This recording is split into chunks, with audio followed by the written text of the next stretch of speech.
มิตัวพุทธะสังฆัญจธัมมัญจสังฆัญจนามิตัวสังฆาจนะปะตังอะไลยนาวัตถุปะละปันมัทิจิตังอารัตถิสังสมาเสติ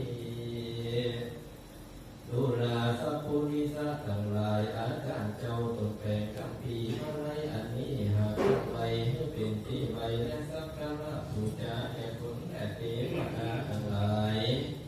เพื่อให้หายคนตรายทั้งฝ่ายในและฝ่ายนอกทุกเล่าขอขันธ์ท่าที่มาด้วยคำพีมาในอันนี้นาตาพัทธคาถาแห่งบาทอันนักพาเจ้าทั้งหลายเรื่องรู้ด้วยดังจักวิสัชนาไป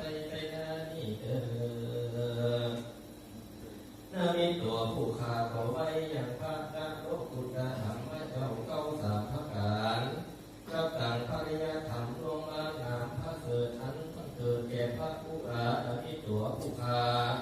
ก็ไว้อย่างพระริยทรงตนท่าหลงจะสู้พระนิสุทธิ์สินใสสะอาดตนปฏิบัติดาคอยพระพุทธบาทสัพพัญญูนำเอาคำสอนจนผู้โลกลา